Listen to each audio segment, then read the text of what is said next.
قاعدين على باب البيت يعني داخلين الأرض مقاومين وكأنهم منفلتين عن القانون.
Coming up on Jerusalem Dateline, investigating a rare shooting of 3 IDF soldiers by an Egyptian policeman, and a visit to the north to see what's behind the arms buildup at the Israel-Lebanon border. And the UN's nuclear watchdog calls it quits on further investigations into Iran's uranium enrichment program. Plus, an expert weighs in on the likelihood of a 2-state solution, ending the Israeli-Palestinian conflict.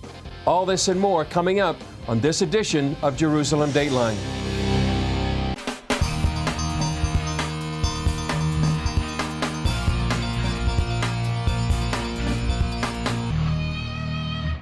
Hello and welcome to Jerusalem Dateline. I'm Chris Mitchell.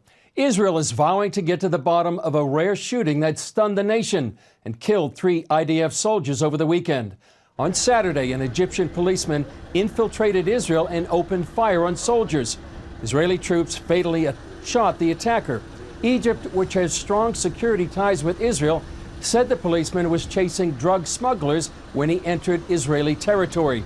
The 2 countries are investigating the gunman's motives. The incident at the border with Egypt is severe and unusual, and it will be fully investigated. Israel sent a clear message to the Egyptian government. We expect the joint investigation will be complete and thorough, and this is part of the joint and important security coordination between us taking place for the benefit of both countries over the years. Israeli authorities say the officer was carrying multiple weapons and gun magazines, indicating he may have been planning a larger attack. Well, mounting tensions in the Middle East raise the possibility of an all-out war with Iran at the center of it. A number of experts believe such a conflict would go far beyond Israel and the region. CBN Middle East correspondent Julie Saul takes us to the Israel-Lebanon border for a clearer picture of what's happening. The Middle East is experiencing a geopolitical shift with a number of potential outcomes. The prospects of a possible multi-front war is bigger than it was in the last 2 or 3 decades. Has been many changes, but a decision to go to war from the Iranian side or Hezbollah, it's not that simple. Reserve Brigadier General Amir Avivi says he believes Israel still has deterrence. But we might also have a war if Israel feels that it's time to deal with the nuclear military capabilities of Iran. Avivi says he sees it going one of 2 ways. We have to understand that in a scenario where Israel needs to operate alone, there will probably be a regional war, and this regional war will affect the whole globe. It will bring recession, oil prices will go crazy. Everyone in the globe will feel that. The other involves America building a Middle East coalition against Iran. Show leadership, stabilize the region, pose a credible military threat against Iran, and then we might be able to stop Iranian aggression, stop their program without needing a full-scale war. He feels America lacks a major element to make that happen. Guts, leadership. I think that on one hand, America is looking at China and Russia and seeing them as the big challenge. But I think that there needs to be an understanding that if America wants to build deterrence back, and this is needed, because if without that, we'll see eventually China attacking Taiwan. We'll see the Russians being more aggressive in Europe. We need to build this deterrence. And he sees the best route to that is by targeting weakness. And the weak link is Iran. And by challenging Iran, America can build again deterrence globally. And this is, I think, what should be done. And this also will bring peace with Saudi Arabia, that might be also extended to Pakistan, Indonesia, Oman. This can have huge advantages. Lieutenant Colonel Sarit Zahavi says Iran's strength, however, can be found in its proxies. Iran is providing the ideology, is providing the money, providing the training, and providing the ammunition to Hezbollah and other proxies in the region. Why they are doing that? The part of the Islamic Revolution values are to annihilate the state of Israel. Zahavi says while Iran's terror network isn't ready to move forward yet, it's been busy preparing. In the past few months, we have seen the propaganda of Iran focusing on what they call the multi-front against Israel, creating proxy militias like Hezbollah in Lebanon. Also, they are in Syria, in Iraq, in Yemen, in Gaza, inside Israel, and to create attacks against Israel from all these places. She adds the various proxies don't appear fully united, as we saw during the recent conflict in Gaza when Hamas refused to join Islamic Jihad against Israel. Zahavi sees a difference to the north with Hezbollah that could mean two possibilities. One option, this we already see, is that they are willing to raise the tension on the Israeli-Lebanese border and to carry out more attacks. It already happened. The second option is that they are trying to drag Israel into war, and that way draw the attention and even draw the efforts, if you like, from any thought of doing something against the Iranian nuclear program. Avivi says Hezbollah needs to understand what it's up against. I think that sitting here overlooking Lebanon, there needs to be a clear message to Nasrallah and to Hezbollah. Israel is by far, far stronger. And if we are challenged, at the end of the day, we'll go in, we'll go fast, and we'll destroy Hezbollah. He also urges the Middle East to consider the devastation in Lebanon as an example of what happens when Iran takes over. You can see that everywhere the Iranians take control, the place is completely destroyed. This is what Iranians bring with them: destruction, poverty, misery. And it's time countries in the Middle East realize that and deal with them. Julie Stahl, CBN News, the Israel-Lebanon border. Coming up, as Iran strengthens its web of proxies and bolsters its nuclear program, Jerusalem may have no other choice but to strike first.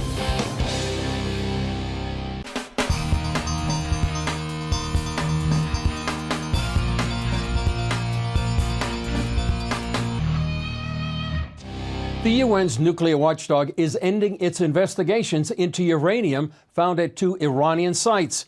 Now Israel is accusing the agency of caving into pressure from Tehran. The IAEA report says it has no further questions about highly enriched uranium particles found at Iran's underground Fordo facility. UN investigators also shut down their probe into man-made uranium particles discovered in the city of Marivan, which has been repeatedly linked to Iran's secret nuclear program.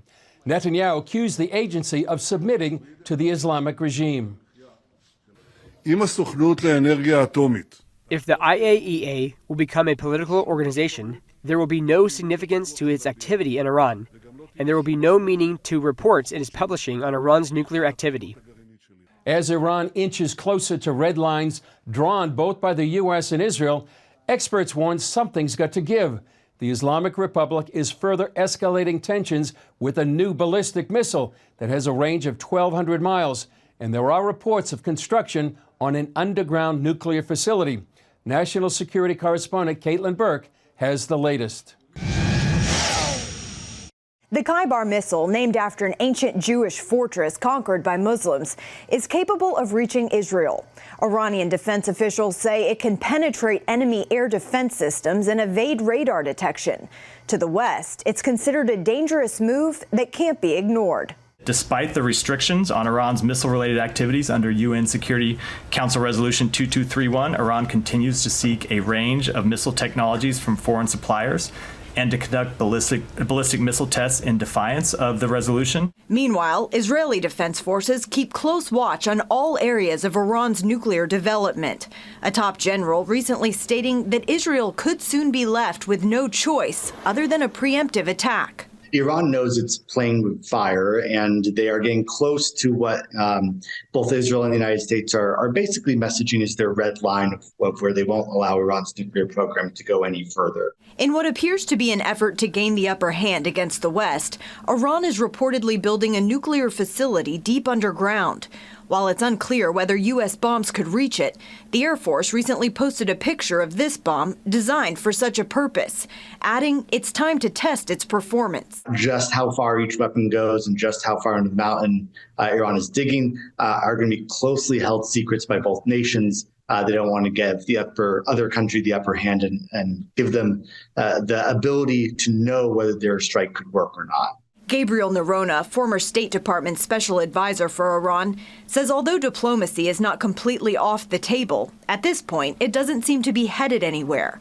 He says to truly sway Tehran, the Biden administration must threaten consequences the Islamic regime won't risk. The United States now is starting to get more serious about those messages, and I think that picture of bunker buster bombs is part of that strategy, and we need to see a lot more of that rhetoric and seriousness coming from both the Biden administration as well as Congress. Nerona says it would be a mistake to underestimate the regime. The country that chants death to Israel and death to the United States should be taken seriously. I think one of the mistakes that we've made throughout history is not believing dictators when they make a promise in public.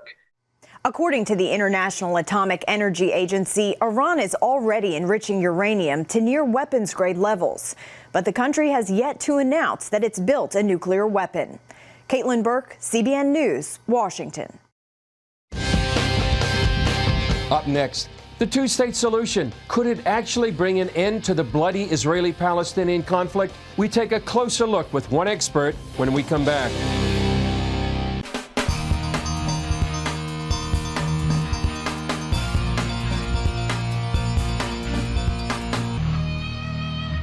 One of the most well-known proposals to end the Israeli-Palestinian conflict is the so-called two-state solution.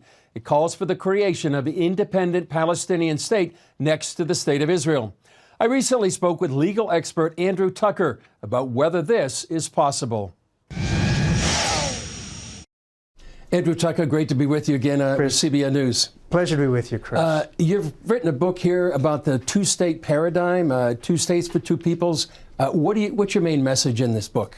Look, the Europeans, since 1973, the Yom Kippur War, have developed this policy, which they did in close collaboration with the Arab world, to support a Palestinian state. And that grew out of the Arab oil boycott of after October 1973. Europe was in a very difficult place, and they entered into the Euro-Arab dialogue with the Arab world. And part of that agreement was the support of the Palestinian cause, which is fine. But they've put a lot of money into this whole project of building a Palestinian state. Every year, the EU pays over 1 billion euros. That's just the tip of the iceberg, to the PA and to Palestinian institutions to create this state. And it's not happening.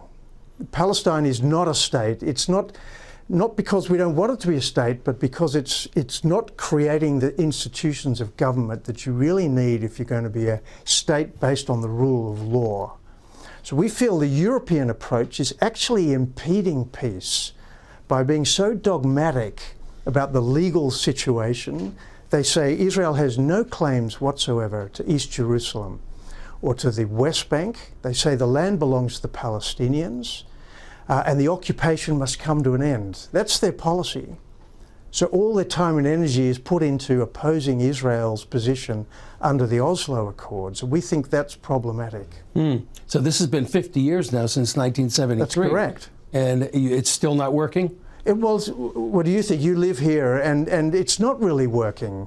You know, we've just had rockets being fired from Gaza. We know that Iran is very active in the West Bank, Palestinian Islamic Jihad, Hamas, but the Palestinian Authority is corrupt. It is not leading the Palestinian people as it should be. So we've created a failed state. And the last thing that the Middle East needs is another failed state. If this approach is not working, what would you suggest that would work? We think the best way to approach this is, first of all, External actors like the European Union shouldn't be dictating solutions to problems in the Middle East. I think we've learned that lesson over the last few decades. Afghanistan, Syria, Iraq. We cannot keep imposing our Western attitudes to solve their problems. We think the only way forward is a bottom-up approach, facilitating, promoting Arab-Jewish cooperation and dialogue, and let them build the relationship that will lead to peace. We think if Europe and the other nations keep putting money into this fallacy that the Palestinians have a right to the whole of Judea and Samaria and East Jerusalem, we're not going to reach a negotiated outcome. And if it's not a negotiated outcome, it won't be a peaceful outcome. How do you address some of the ideology that seems to be fostered generation after generation by the PA, for example, about the whole land being Palestinian? Yeah. Well, I think we have to address this, Chris. You're right. The Palestinian Liberation Organization is Israel's negotiating partner. It's not the PA or anybody else. It's the PLO. And the Palestine National Charter remains unchanged to this day. Arafat promised in 1993 to Clinton, I will amend the charter. We have the exchange of letters between Rabin and Arafat. It's never happened. The PLO charter still says Israel must be destroyed. So Europe needs to understand this. There's a whole ideology here about, not about creating a peaceful Palestinian state adjacent to Israel, but to undermining the Jewish state and creating this, they want one state from the river to the sea. So we cannot keep living in a kind of utopia. We have to understand the facts on the ground. Pay for slay. All of the Palestinian school books, the UNRWA system, which is creating a culture of hatred, this needs to be reformed. And unless it's reformed, we will never have a peaceful outcome. Yeah. Well, Andrew Tucker, great to be with you. Thanks a lot, Chris. Still ahead, En-Gedi, a beautiful desert oasis and King David's hiding place. Today it's also the site of an incredible archaeological discovery.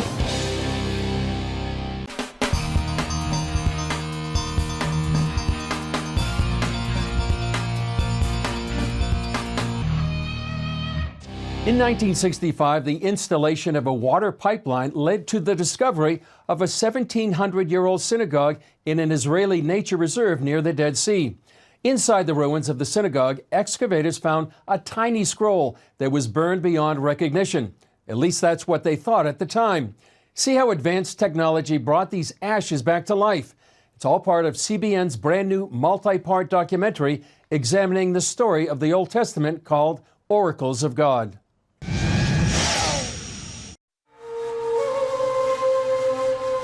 Near the shores of the Dead Sea is the desert oasis of En-Gedi. In the Bible, it's the hiding place of David and a place of inspiration for Solomon. To the north is Qumran, where the Dead Sea Scrolls were discovered.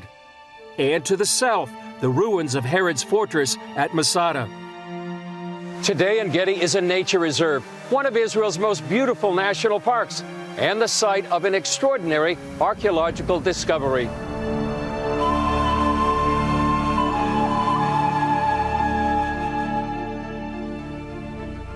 The ancient settlement of En-Gedi was destroyed by a fire in the 7th century. After the fire, the settlement was abandoned until 1970, when the ruins of the community synagogue were excavated. They found within the synagogue the holy place, the Bama, with the Bible, and they found it all in ashes. And in the ashes, they found a hoard of coins, they found a menorah, and they found a massive amount of ashes that already then they suspected were a scroll, but it was ashes.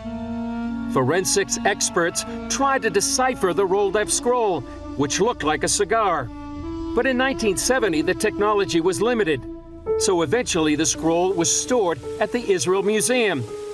Fast forward to 2015, when archaeologist Sefi Porat retrieved the burned scroll and took it to a team of conservators who work with the Dead Sea Scrolls.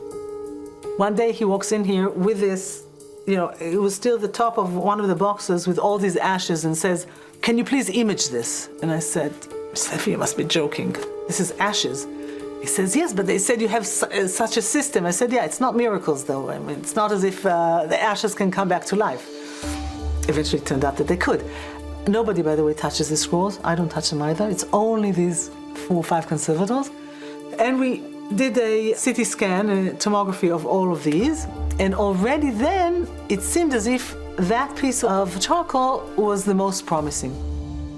The Israeli team sent 3D scans of the scroll to the University of Kentucky, where Professor Brent Seals used digital imaging to virtually unwrap the scroll and reveal part of the text.